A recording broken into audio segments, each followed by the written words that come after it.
Hi friends, welcome to Nahash media. இன்னைக்கு நம்மளுடைய சேனல்ல ஒரு சூப்பரான vlog பார்த்தலாம். இந்த ஓப்பனிங் பாத்தீங்களா, செமையா அழகா இருக்குல்ல. ஆக்சுவலா வந்து பாத்தீங்கன்னா நாங்க வந்து எங்க மாமா வீட்டுக்கு போயிருந்தோம், எங்க அம்மாச்சி வீட்டுக்கு. அங்க வந்து பாத்தீங்கன்னா விநாயகர் சதுர்த்தி டைம்ல எடுத்த வீடியோ தான் அது.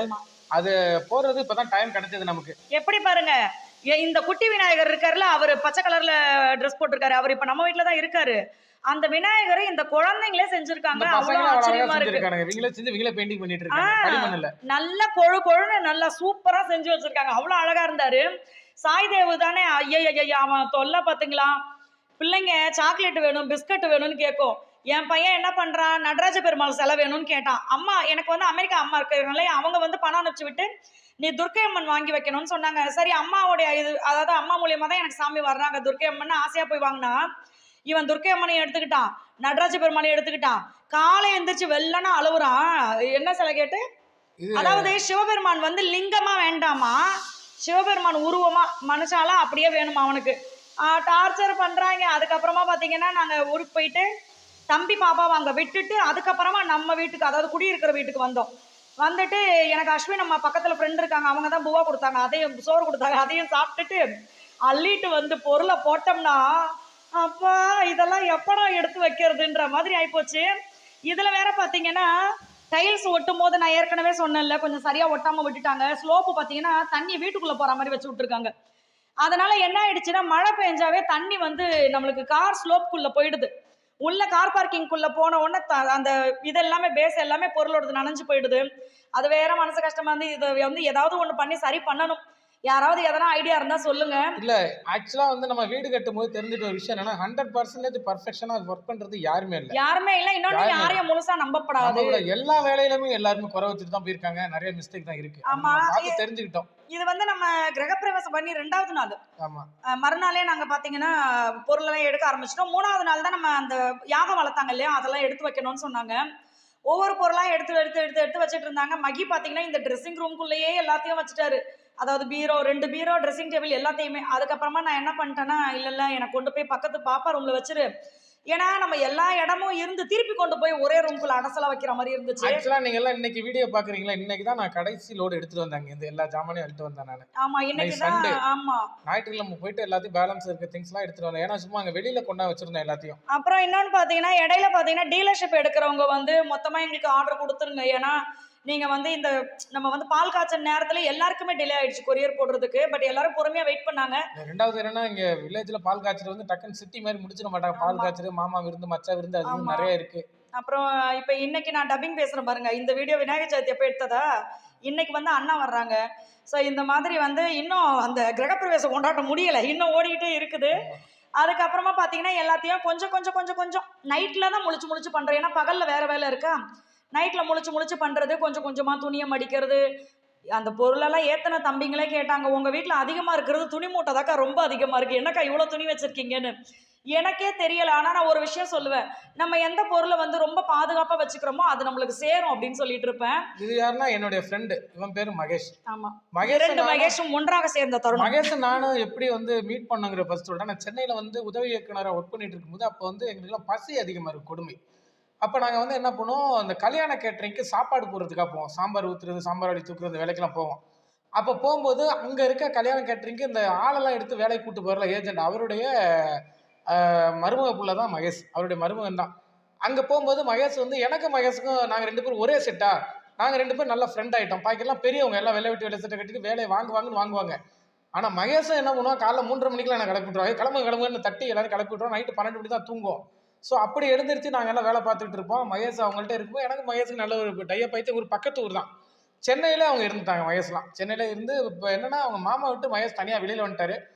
சென்னையில மிகப்பெரிய கேட்டரிங் வந்து மகேஷ் தான், சாய் கேட்டரிங். அவங்களுக்கு மகேஷ் பெரிய அளவில் பண்ணிட்டு இருக்காப்புல. அது பெரிய பிசினஸ் மேன் சாய் கணேஷ், பெரிய பிசினஸ் மேன். நல்ல ஒரு அதை சொல்லுவாங்கல்ல, சின்ன வயசுல மல்டி மில்லியனர் இருப்பாங்களே, அந்த மாதிரி மிகப்பெரிய மல்டி மில்லியனர். ஒரே விஷயம் தான். ஆமா, இன்னொன்னு பாத்தீங்கன்னா இந்த கிஃப்ட் வந்து அண்ணா தான், மகேஷ் அண்ணா தான் கொண்டு வந்தாங்க. எனக்கு பிடிக்குன்றதுக்காக நான் அப்பெல்லாம் நாங்க வந்து சினிமா, அதாவது சாமி மேல ரொம்ப ஈடுபாடு. அபியை நான் கல்யாணம் பண்ணதுக்கு அப்புறம் அது அவனுக்கு நல்லா தெரியும். அதனால எனக்கு அபிக்கு ரொம்ப பிடிக்கும். இந்த மாதிரி ஒரு கிளாக் பாயிண்ட் தான். நம்மளுடைய ஹால்ல இவரை மாட்டணும் அப்படின்னு எனக்கு ரொம்ப ஆசை. இன்னும் மாட்டல அவரை. ஏன்னா அந்த ஆணி ஓட்டை வந்து பெருசா இருக்கு, வேற ஏதோ வாங்கணுமா அதுக்கு.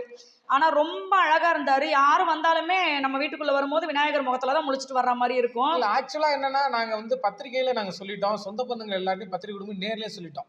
மொய்ய வைக்காதீங்க, குறிப்பா அன்பளிப்பு கொண்டு வராதீங்க, சீர்வரிசைகள் இந்த தட்டு தாம்பலம் தட்டுலாம் கொண்டு வராதீங்கன்ட்டு. இப்ப எங்க மோகனத்தா அவங்கெல்லாம் நான் தடுக்க முடியாது. நான் சொல்லிட்டேன், அத்தா வேணாங்கும் போது அவர் சொல்லிட்டாரு, என் தங்கச்சிக்கு நான் செய்யறேன், இதுல நீங்க தலையிட விட, உங்களுக்கு இதுவும் சம்பந்தம் கிடையாது. என் தங்கச்சிக்கு நான் செய்யறதே என் தங்கச்சியே வேணாம்னு சொல்றதுக்கு வந்து அங்க உரிமை கிடையாது. என்னுடைய கடமை நான் செய்யணும்னு சொல்லி அத்தான் சொல்லிட்டாங்க. அதனால அத்தானுடைய பேச்சுக்கு இங்க மறுபேச்சு கிடையாது. அதே மாதிரி எங்களுடைய தாய் மாமா ஆத்மாங்கி அவங்களும் சொல்லிட்டாங்க, இல்ல மகேஷ் நான் என் சைட்ல இருந்து ஏதாவது ஒன்று பண்ணணும் அப்படின்னு சொல்லி சோஃபா செட் இதெல்லாம் அவங்க பண்ணி கொடுத்தாங்க. மகேஷ் அதே மாதிரி கையில பாருங்க கவர் ஃபுல்லா பணத்தை வச்சு கையில திணிச்சிட்டாடே.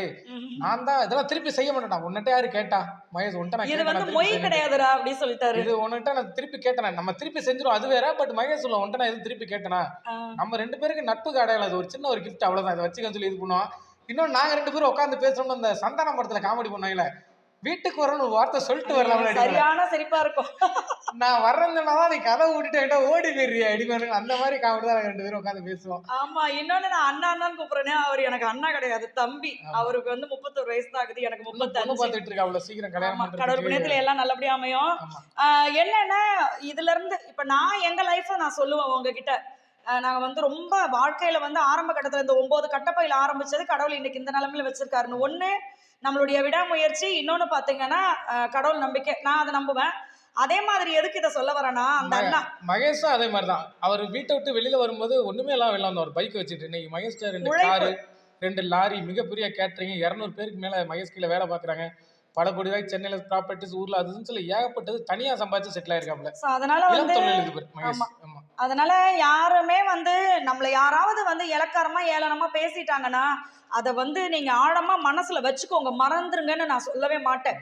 அத மனசுல வச்சுக்கிட்டு வருத்தப்படாதீங்க, அவங்க கண்ணு முன்னாடி நம்ம நல்லா வந்து காட்டோம். மகேஷ் அந்த இடத்துல வெளியில வரும்போது, தனியா தொழில் பண்றதுக்கு முன்னாடி வெளில வரும்போது பயங்கரமா அழுதுகிட்டு ரோட்ல ஒரு ஓரமா உட்காந்து என்ன பண்றது தெரியாம அப்படி ஒரு மாதிரி கஷ்டப்பட்டு முடிச்சிருந்தாங்க. ஆமா, இதுல இடையில பாத்தீங்கன்னா டிவி மாட்டினது வந்து இதுக்கு அங்கிட்டு வர்றது, நாங்க அதை முன்னாடி போட்டுட்டோம். என்ன அந்த இடம் மட்டும் ஜன்னல் இருட்டா தெரிஞ்சதுன்னு நீங்க நினைக்கலாம்.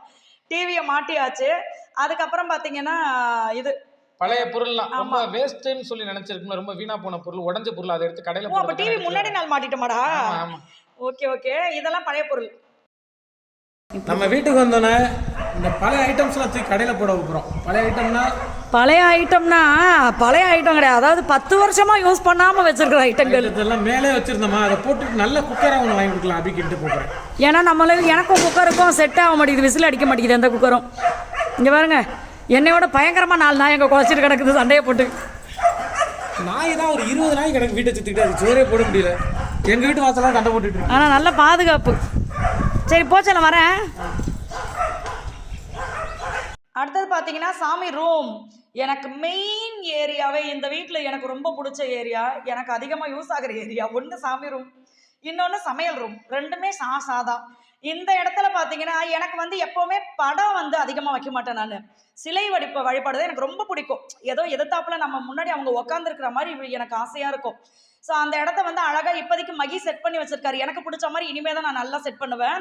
இது வந்து பாத்தீங்கன்னா நம்ம வீடு வந்து கட்டி முடிச்சிட்டு தான் எங்கேயாவது கடைக்கு போய் உட்காந்து சாப்பிடணும் உருப்படியான பிளான் பண்ணோம். சாய் தேவன் நீங்க பாத்துக்கிட்டே இருங்க, அங்க வாய் பாத்தீங்கன்னா பிள்ளைக்கு பத்தல, ஆனா பர்கர் தான் வேணும்னு அடம் பிடிச்சு வாங்கினான். அவனும் சைஸா வலது பக்கம் இடது பக்கம் மேல கீழே வாயை மாத்தி வைக்கிறான், பர்கர் முழுசா போகல. இது ஏதோ அபி ஒண்ணு கேட்டு வாங்கினா அது காசு 400 ரூபாய் பில்லு, ஆனா வெறும் சேமியா உப்புமா மாதிரி. இல்ல அது வந்து குனாஃபா. கினாஃபா அதுல வந்து நிறைய ஃபிளேவர் இருக்கு. ஒண்ணு பாருங்களேன், எதையுமே முழுசா நம்மளுக்கே எல்லாமே கிடைச்சிருச்சு அப்படின்னும் போது அது பர்கர் போற பாட பாருங்க, ஆபரேஷன் பண்ணிட்டாங்க. நம்ம வந்து அந்த குனாஃபா வந்து ரொம்ப பெருசு, சீஸ் அதிகமா இருந்தது, கொஞ்சம் எல்லாருமே ஷேர் பண்ணி சாப்பிட்டா நல்லா இருக்கும்.